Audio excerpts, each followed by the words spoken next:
कुंदन बाग नाम का ये रहस्यमयी गांव, जहां साया था एक पिशाचनी का, जो कई वर्षों से शांत थी। लेकिन कामिनी की यह गलती के कारण आज उसने फिर से उस पिशाचनी को जागृत करने का न्योता दे दिया था। पूरा गांव आज उस पिशाचनी की दहशत में था।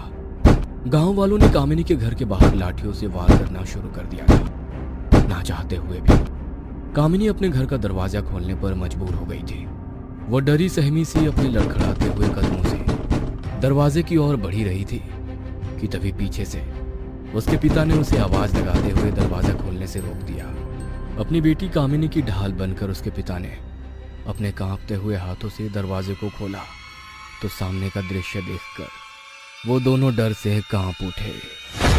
गांव वालों की आंखों में एक अलग ही आक्रोश था। रात के खामोश अंधेरे में लोगों की आंखों में भरा हुआ वो गुस्सा और हाथ में जल रही मशालें बड़ी ही डरावनी लग रही थी। गांव वाले अपने पिता के पीछे छिपी कामिनी को बड़ी ही गुस्से भरी नजरों से देख रहे थे।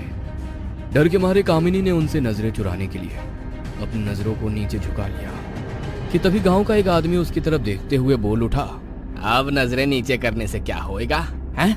जब गांव की मर्यादा लांघी थी तूने, तब ना हुई थी तेरी नजरें नीचे? कान खोल के सुन ले रे छोरी, तूने गांव की मर्यादा को लांघ के घना भारी पाप किया है और अब तुझे वही करना होगा जो गांव की प्रथा के अनुसार गांव वालों के हित में है। ध्यान रखिए छोरी, अगर तेरी वजह से गांव में एक छोटी सी भी खरोच आई तो तेरे साथ साथ तेरे प्यारे पिताजी को भी पूरे गांव के सामने जिंदा जला देंगे। हाँ। गांव वालों की इन बातों से कामिनी बुरी तरह से डर से कांप उठी। उसकी माँ ने तो बहुत सालों पहले ही इस दुनिया को अलविदा कह दिया था।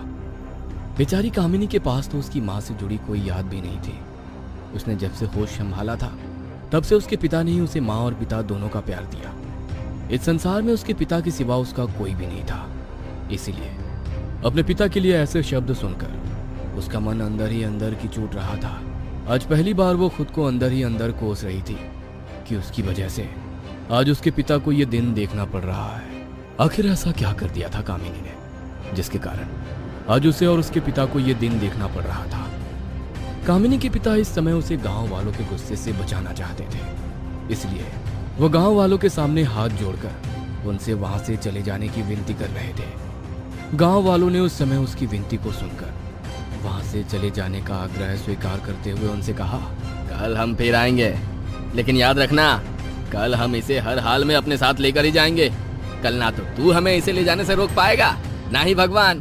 कान खोल के सुन ले रे छोरी, कल शाम ठीक 7 बजे तू दुल्हन के लिबास में तैयार मिलनी चाहिए हमें। ना तो तू बहुत अच्छे से जानती है कि हम तेरा और तेरे इस बूढ़े बाप का क्या हाल करेंगे। हाँ। इतना कहकर अपने हाथों में जल रही मशालों को लेकर गांव वाले उनके घर से दूर आगे की ओर बढ़ गए। मोहनलाल अपनी बेटी को लेकर अपने घर के अंदर चला गया और अपने बिस्तर पर बैठकर अपने माथे को पीटता हुआ खुद को कोसते कोसते रोते हुए कहने लगा, ठीक कहती थी तेरी माँ कि निकल चलो इस मनहूस गांव से। पहले ये तेरी माँ और बुआ को खा गया और अब ये मेरी फूल सी बच्ची तेरे पीछे पड़ गया है। मैं कहता हूँ भाग चल यहाँ से, नहीं तो तेरा पूरा जीवन यहाँ बर्बाद हो जाएगा। हम भागकर भी कहाँ जाएंगे पिताजी? ये गांव वाले हर हाल में हम तक पहुँच ही जाएंगे। अगर बात सिर्फ मेरी होती तो एक बार को मैं कोई जोखिम उठा भी लेती, लेकिन अगर मैंने अब और कोई भी गलती की तो ये गांव वाले हम दोनों में से किसी को नहीं छोड़ेंगे। मेरी किस्मत में अगर विधाता ने यही सब लिखा है तो फिर ठीक है, अब जो भी होगा मुझे मंजूर है। तू नहीं जानती मेरी बच्ची, तू अभी कुछ नहीं जानती। गांव के अभिशाप को कामिनी ने अब अपनी किस्मत के रूप में स्वीकार कर लिया था, क्योंकि वो लाख चाहकर भी अब नियति के उस लेख को बदल नहीं सकती थी। उसके दुखी मन में आज पूरी रात बस एक ही बात गूंज रही थी कि काश ये रात कभी खत्म ही ना हो। बीते कुछ समय में जो कुछ भी हुआ, काश वो बस एक बुरा सपना हो। खुद से ये बातें करते करते वो पूरी रात सो नहीं पाई और जैसे ही सुबह हुई तो गांव की औरतों ने उसके घर के बाहर आकर जमावड़ा डाल दिया। कामिनी समझ गई थी कि अब उसे वही करना है जो गांव वाले चाहते हैं। इसीलिए वो नहा धोआकर नए कपड़े पहनकर घर से बाहर आ गई। उसके घर से बाहर आते ही गांव की औरतें नींबू और मिर्ची से उसका उतारा करने लगी और देखते ही देखते पीले रंग के नींबू गहरे लाल रंग में बदल गए। तभी गांव की एक बूढ़ी महिला ने उन नींबुओं को उनके घर की दहलीज से कुछ दूर एक पीपल के पेड़ के नीचे दबा दिया। तभी एक औरत ने अपने हाथ में पकड़े एक लाल रंग के दुपट्टे को कामिनी के सर पर उड़ा दिया। सभी औरतें बड़े ही मायूसी भरे चेहरे के साथ कामिनी को अपने साथ गांव में स्थित देवी माँ के प्राचीन मंदिर में ले गई। उन्होंने कामिनी को देवी माँ की मूर्ति के सामने बैठाया और खुद उसके चारों तरफ एक गोल घेरा डालकर खड़ी हो गई और उसके सर पर दूध और जल का अभिषेक करने लगी। उसके बाद उन्होंने अनामिका के पूरे शरीर को हल्दी से लेप दिया और अपने हाथों से उसकी बलाएं उतारने लगी और बिलखती हुई अपनी आंखों में आंसू लिए उसके हाथों में लाल रंग की चूड़ियां पहनाने लगी। उन सभी को देखकर कामिनी का मन और ज्यादा घबराने लगा। उन्होंने उसके चारों ओर बनाए गोल घेरे को तोड़कर देवी माँ के चरणों में सिंदूर चढ़ाया और सिंदूर की उस डब्बी से कामिनी के हाथों पर कुछ आकृतियां बनाई। देवी माँ के सामने माथा टेक के वे सभी औरतें कामिनी को उसके घर ले आई और कामिनी के हाथ में एक बक्सा थमाकर वहां से चली गई। शाम को जब कामिनी के पिता उसके कमरे में गए तो कामिनी को देखकर उनकी आंखों में आंसू आ गए।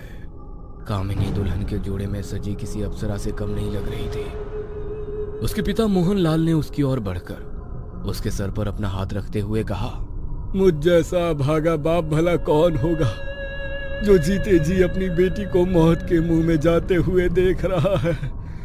यह दिन देखने से पहले भगवान ने मुझे उठा क्यों नहीं लिया। दुल्हन के जोड़े में सजी कामिनी के शादी के दिन पर आखिर उसके पिता भला क्यों ऐसी अभागी बातें उससे कर रहे थे? आखिर ऐसा क्या था जिस कारण मोहनलाल और गांव की सभी औरतें कामिनी के शादी के दिन को किसी मातम की तरह कोस रही थी? मोहनलाल अपनी बेटी को अपनी सीने से लगाता हुआ अपने आंसुओं को रोक नहीं पा रहा था। कामिनी अपने हाथों से अपने पिता के आंसुओं को पोंछने लगी कि तभी उनके दरवाजे पर जोर की ठक ठक होने लगी। मोहनलाल ने जाकर घर का दरवाजा खोला तो गांव की औरतें कामिनी को लेने घर के बाहर आ चुकी थी।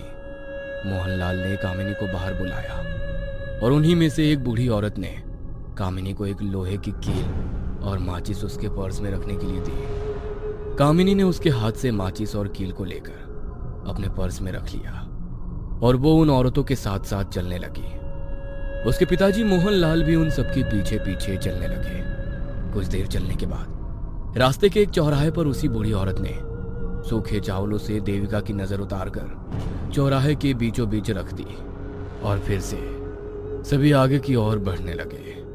कुछ देर चलने के बाद उन्हें सामने एक बड़ा ही आलीशान बंगला दिखाई दिया जो बेहद खूबसूरती से सजा हुआ था। उस बंगले की खूबसूरती को देखकर कामिनी का मन भी उस पर मोहित हो गया, लेकिन वो उस बंगले को नजरअंदाज करती हुई आगे की ओर बढ़ने लगी। तभी कामिनी को टोकते हुए पीछे से उस बूढ़ी महिला ने उससे कहा कि तुम आगे कहां जा रही हो मेरी बच्ची? यही तुम्हारी मंजिल है। अपना दायां पैर इसकी पहली सीढ़ी पर रखकर आगे की ओर बढ़ो। उस बूढ़ी औरत की बात सुनकर कामिनी ने अपना दायां पैर पहली सीढ़ी पर रखकर अपने कदम आगे की ओर बढ़ाए और वो औरतें उसे उस बंगले में सजे शादी के मंडप में ले गई। कामिनी के चेहरे पर एक अलग ही घबराहट थी। वो डरी सहमी सी मंडप में बैठी ही थी कि तभी पंडित जी ने आवाज लगाते हुए कहा, वर को मंडप में लाया जाए।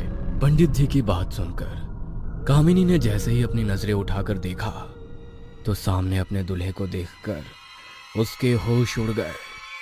उसे लगा मानो किसी ने उसके साथ कोई भद्दा मजाक किया है। उसकी शादी एक 60 साल के बूढ़े अपाहिज आदमी के साथ भला कैसे हो सकती है? आखिर कौन था वो बूढ़ा अपाहिज आदमी जिसके साथ कामिनी की शादी हो रही थी?